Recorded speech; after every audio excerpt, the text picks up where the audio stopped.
Welding's one of those great things. You can use electricity and metal and form it into large, awesome things, either buildings or artwork. I would recommend CCNN to other people, and I actually have several times because they help with everything from start to finish. A sad realization for Brian Warren, who was just 2 months away from graduating from the HVAC program at the Career College of Northern Nevada.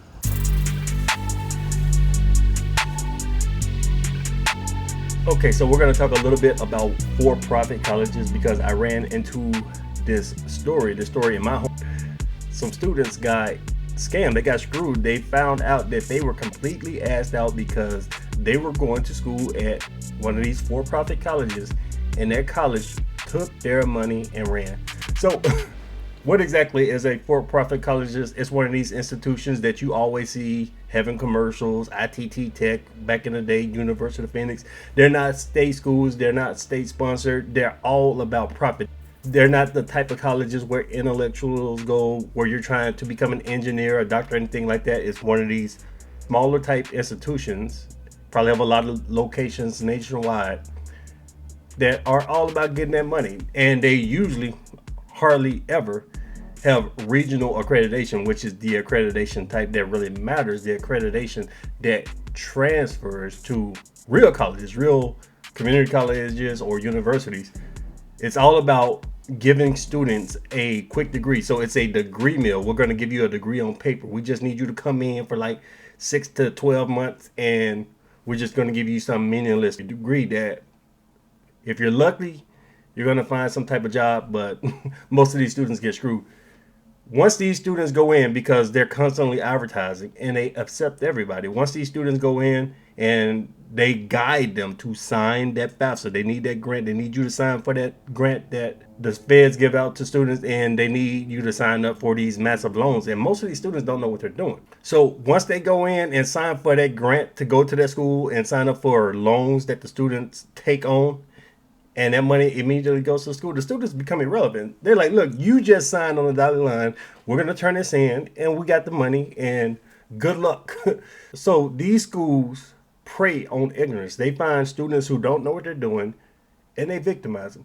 Here's some advice to people. If you're looking to go to school, you're trying to get some type of degree, you're trying to get some type of certification or whatever, do a ton of research. If these schools have a whole lot of commercials, you're constantly seeing commercials plastered all over the place, or ads online, red flag.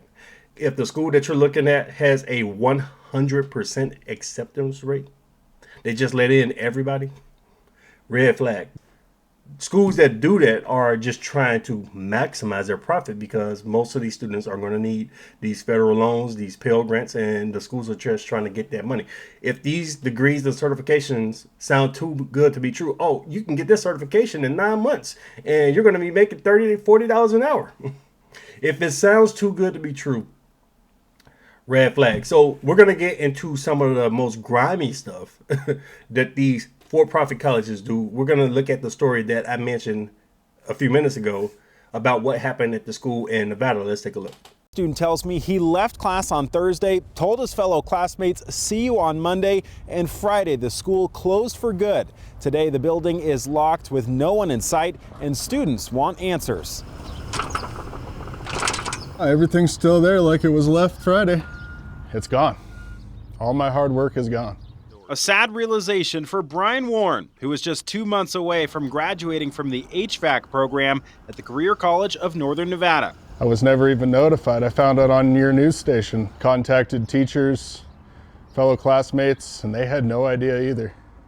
Everybody was left in the dark. The sudden closure of this trade school leaving many in a lurch. Not just students, many of whom reached out to us for help, but also small business owner Matthew Hobbs. Here I am today trying to collect on thousands of dollars of repairs, and nobody's answering my phone calls or my emails. Friday we have many questions that need to be answered. So we reached out to CCNN CEO Nate Clark. He didn't return multiple calls and emails, and the website is scrubbed. Signs posted say the school is closed indefinitely. Court documents show the school filed for bankruptcy on Friday. For one, Warren wants his equipment back. I got about $1,000 worth of tools in my locker in there right now. But more importantly, he's hoping he can continue and finish his education elsewhere. You know, I'm not entirely sure I know TMCC has an HVAC program. I'd have to look into that about transferring credits. Students who are paying for CCNN with loans may not be required to repay those loans, and students who paid in cash can contact the Nevada Commission on Post-Secondary Education to file for reimbursement. And of course, we have all those details on our website, mynews4.com. In Spark. So these students got scammed. The school ran game on them, took their money and ran. This guy's talking about, oh man, I was 2 months away from graduation. They don't give a damn. You signed up and paid them and they took your money. That's all it's about. And they're not the only ones. Let's look at a few more examples of some of these schools that took money and ran off with money. And some of them have been getting in trouble with the federal, has been under investigation and been banned from utilizing this money because the feds have been getting wise on this over the last several years. But let's take a look at a couple more examples.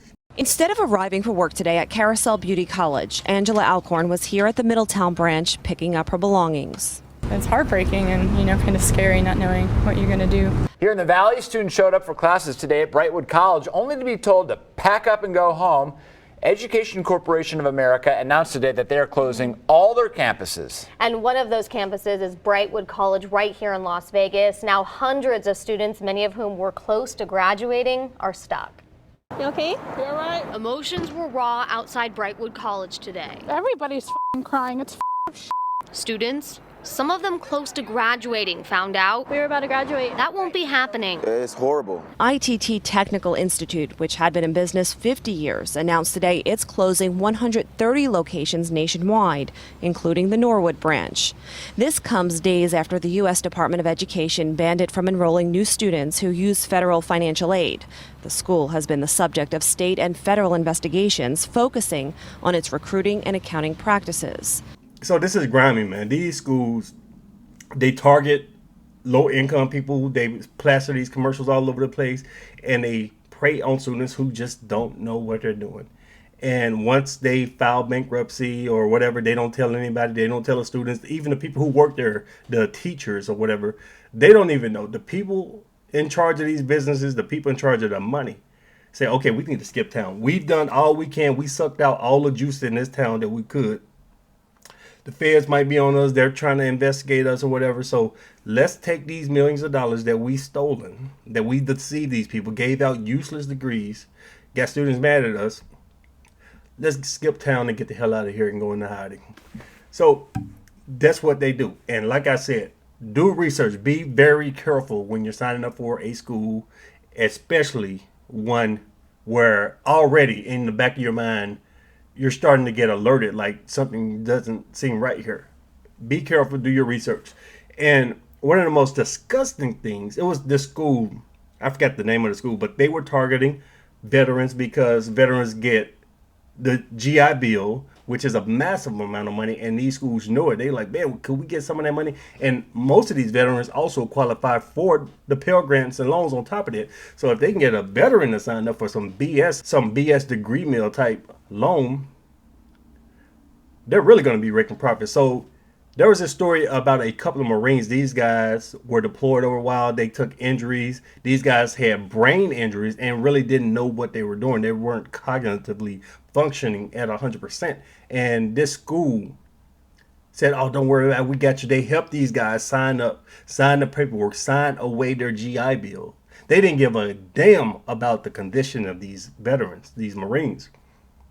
They just wanted to steal their money. They just wanted to take advantage of some injured Marines who had brain issues so they can get paid. So bottom line is, be careful with these schools. Do your research. It's a damn shame. We have millions of people who are enrolled in these schools right now and don't really know exactly what they signed up for. Some of them are going to graduate, even though these schools only have about a 25% graduation rate. That's another red flag. But some of them are going to graduate. They're going to be extremely deep in debt. They're never going to be able to pay it off because they're probably not going to get a job for whatever useless degree that they signed up for.